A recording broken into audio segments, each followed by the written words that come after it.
Boa noite, professor. Eu queria que o senhor explicasse para o torcedor do Bahia o que aconteceu hoje aqui na Vila Belmiro e as 5 modificações da equipe. Everaldo, departamento médico, Jacaré, suspensão, mas as outras 3. Por que essas 3 modificações? Boa noite. Já sabia que o caminho ia por aí e eu não vou por aí. Mas vou-te dizer, Marinho, que explico facilmente. 2 tinham que ser. Há um regresso do Nico. Nico costuma ser um titular na equipa. E depois refrescar o corredor esquerdo, porque Bahia vinha de 3 jogos consecutivos e é uma zona do campo que exige muito aos jogadores que jogam ali. Portanto, e o Vítor Hugo na estreia, também para poupar o Rezende, que é um jogador que teve uma lesão há algum tempo e é um jogador que estava carregado também com os jogos que foi tendo. Portanto, eram mudanças que nós tínhamos que fazer, sabemos porque é que as fizemos, porque entretanto sábado já estamos a jogar outra vez e portanto tínhamos que as fazer e fizemos-las hoje porque hoje era o timing que as tínhamos que fazer. Não associo, sinceramente, não associo à exibição a questão das mudanças e vou explicar porquê. Porque o jogo foi mau, globalmente, nós pura e simplesmente não estivemos em campo. Essa é a questão. É o pior jogo do Brasileirão da nossa parte. Já tivemos derrotas onde fomos bem melhores e bem mais competitivos. Hoje entraste mal no jogo. Os primeiros segundos de jogo eu vi logo como os jogadores abordaram em termos de intensidade e concentração o jogo. Não me surpreendeu que aos 4 minutos sofrêssemos golo. Claramente uma questão de concentração, de foco, volitiva por parte dos jogadores. E o Santos, dar os parabéns ao Santos pela vitória, aproveitou muito bem aquilo que nós não fizemos bem. O Santos esteve no jogo, entrou forte, entrou intenso, joga em sua casa e nós de facto fizemos o pior jogo no campeonato porque não defendemos bem, não atacámos bem, não construímos bem, não criámos bem, pressionámos bem algumas vezes. Foi se calhar o melhor momento da nossa equipa, foi quando pressionámos e obrigámos o adversário a errar.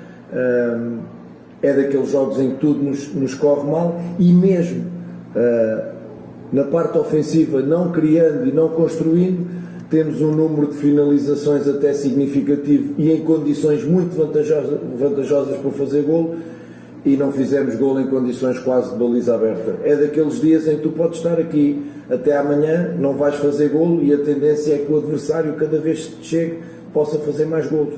As minhas substituições depois foram na questão sempre, para já o Cicinho tinha amarelo e eu queria ser mais ofensivo por ali, arrisquei o Ademir, porque o Ademir depois para entrar na linha de 5 teria algumas dificuldades apesar de treinar, Cauli para dar mais critério, refrescar os 2 jogadores do meio, porque estavam também com dificuldades, e refrescar o homem da frente e dar minutos ao Vinícius. Foi essencialmente, e claro, e o Biel, também o jogo naquele momento já estava perdido, o Biel está com 2 cartões amarelos, se levasse o terceiro ficaria fora do jogo com o Flamengo, portanto, a partir de um certo e determinado momento tu começas a pensar no jogo daqui a quase 48 horas, a explicação é esta. Professor, a respeito não só do placar, mas dessa concentração que o senhor citou, os primeiros 2 gols da equipe do Santos, é a saída de bola em que o Bahia acaba errando o passe. O Bahia errou muito passe, hoje foram mais de 70 passes errados. Incrível. E um passe errado do Tassiano, depois tem um outro vacilo. Eu queria que o senhor falasse também dessa falta de concentração. Sim, mas repara, o passe errado do Tassiano já é meio do nosso meio campo, não tem muito a ver com a construção que às vezes as pessoas, a construção começa no goleiro, passa pelos zagueiros, e é um passe lateral que de facto, por exemplo, Tassiano, que foi o melhor em campo ou dos melhores em campo no último jogo, não houve rotatividade e está no primeiro golo.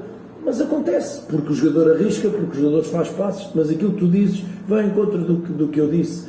É explicar porque é que no jogo nós estivemos ausentes. O número de erros técnicos é absurdo. E portanto a gente tem que refletir o que é que aconteceu aqui e não justifica as tais mudanças porque houve erros técnicos dos jogadores que têm vindo a jogar. Portanto, é de facto uma exibição muito, muito má da nossa parte, não estivemos presentes. Eu, enquanto líder, assumo isso porque defendo os meus jogadores à morte, perceber que é um mau dia, é uma má noite, é uma má exibição e que daqui a 2 dias temos Flamengo na Fonte Nova lotada e que temos a responsabilidade de chegar a este jogo e pelo menos competir e deixar uma imagem igual àquela que o Bahia deixou nos últimos 4 jogos, imagem de exibição, porque hoje nem exibição nem resultado. O senhor falou de defender seus atletas e citou a mudança do Cicinho pelo cartão. Só que assim, do tempo treinando, o David Duarte ele volta e dá uma volta por cima e toma titularidade. O Cicinho a gente pode dizer que diferente, pelo menos para a gente da imprensa que acompanha o jogo e para o torcedor, o Cicinho não voltou com essa confiança. Pode ser, os jogadores são todos, nem todos são iguais, né? Os jogadores uns reagem melhor ao tempo de paragem, outros reagem pior. É verdade que o David jogou já uns quantos jogos seguidos e o Cicinho saiu hoje, primeiro tinha o cartão amarelo e porque eles estavam a entrar muito por ali e no 1 contra 1 defensivo ele podia levar o segundo amarelo, então da forma como nós estávamos a jogar e com um jogador a menos podia haver aqui um resultado ainda mais complicado, e depois porque eu quis ser mais ofensivo e meter o Ademir aberto para meter o Cauli por dentro. Não vou centrar isto no Cicinho. Eu sei que as pessoas não gostam do Cicinho, os torcedores não gostam do Cicinho, também não gostavam do Everaldo, e depois o Everaldo fez um monte de golos e agora no último jogo já assobiaram o Everaldo. E o David Duarte era péssimo e agora já é bom. Eu não entro nessa, isso não é para mim, desculpem, eu sou treinador, tenho que perceber os porquês e os comos. Os torcedores têm o direito a manifestar-se como quiserem, mas quem toma as decisões sou eu, somos nós, em função do conhecimento que temos do dia a dia. Custa-me muito dizer que perdemos por... Não perdemos pelo Cicinho, lá por eu ter tirado o Cicinho, já expliquei porque é que tirei. Nós perdemos porque não estivemos em campo, por isso simplesmente, essa é a realidade, não fomos competitivos. Quando tivemos a bola não acertámos mais de 3, 4 passos seguidos, no momento da finalização de fazer golo atirámos ao lado e nos momentos de sermos eficazes defensivamente não fomos e portanto merecemos perder e o Santos mereceu ganhar. Não funcionou aquilo que o senhor pensou quando fala de um ataque até de começo de Biel e Ademir, que muitos torcedores também falavam, pô, tá na hora de botar Ademir e Biel junto para ver como é e tal, e hoje você não tinha um meio armador de origem colocando o time dessa forma, no 3-4-3. Porque o torcedor fala em função do resultado. Eu tenho que antecipar e o torcedor analisa depois. Não é? No último jogo iam matando porque o Nico estava no banco, e o Nico estava no banco por cansaço à beira de lesão, e depois ganhámos e depois o Paiva antes do jogo é burro e depois do jogo é o Guardiola. E eu não entro nestas coisas, lamento, percebo a emoção, respeito a emoção, as pessoas têm direito. Agora, eu acertar na lotaria depois dos números saírem, isso é fantástico.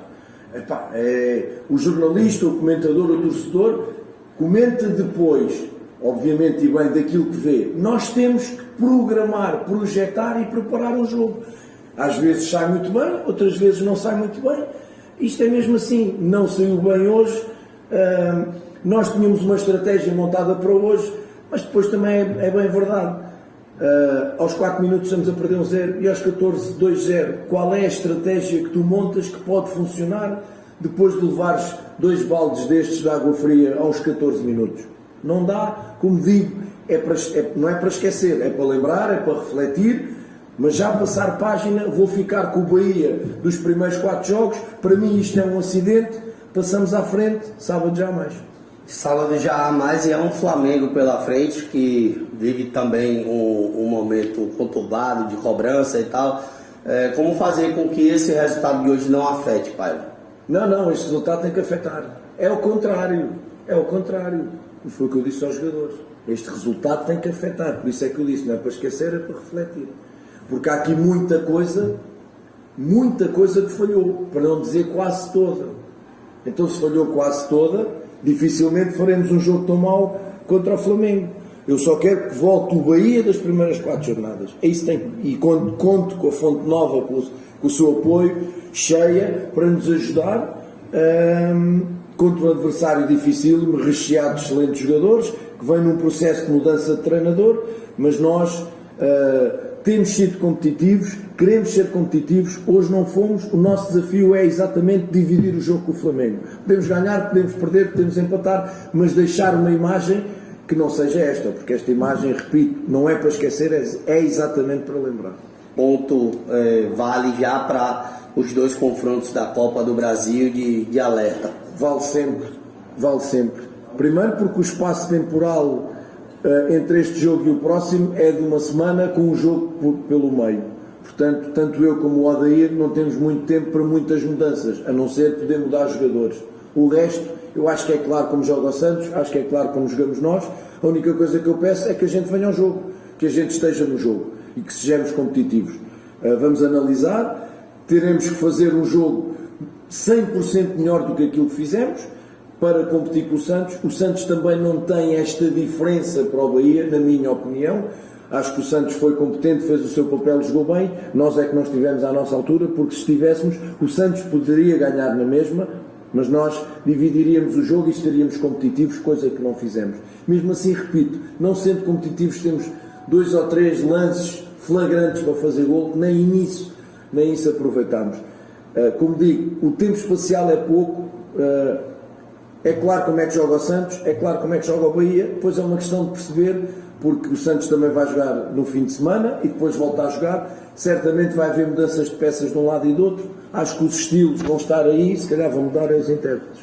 Professor, saindo do assunto do jogo de hoje e sem falar de clubes e nem de nomes de jogadores, mas eu queria que o senhor falasse a respeito dessa situação de jogadores envolvidos em cartões forçados. Como é que o pai, até também vindo de outro país, entende isso que aconteceu nesses dias? É uma tristeza. A única coisa que eu posso dizer é que é uma tristeza. Nós queremos um jogo limpo, queremos um futebol limpo, queremos um futebol saudável, onde ganhem os melhores, onde joguem os melhores. E isto, parecendo que não, acaba por adulterar não só o trabalho de treinadores, não só o trabalho de jogadores colegas, adultera o espectador que quer ver e pensa que vai ver um jogo controlado pelo futebol, pelo jogo em si. Estas coisas acontecem, infelizmente, e vamos bater sempre ao mesmo. O dinheiro está sempre por trás destas coisas. Na Europa joga-se cada vez mais e descansa-se cada vez menos. Os jogadores são cada vez mais vistos como máquinas. Cada vez há mais jogos por causa do dinheiro, do peso do dinheiro. E isto é também um fator que é triste, é muito triste. A única coisa que eu posso dizer, gera muita tristeza, porque eu tento um futebol limpo. Eu não quero que os meus jogadores percam tempo. Eu, quando perco, cumprimento o meu colega. Sei ganhar, não trato mal os outros quando ganhamos. Quero estar nesta vida de consciência tranquila e no jogo também de consciência tranquila. É uma pena que haja este tipo de situações, de pessoas que venham de fora e que querem aproveitar-se destas coisas. A única palavra que eu trago para isto é tristeza, que haja um stop, porque depois os jogadores, ao fazerem a primeira vez, já não conseguem sair, já não dá, já ficaram na teia. Portanto, há jogadores jovens que podem ficar com as suas carreiras comprometidas e é uma tristeza. Jogadores com muita qualidade.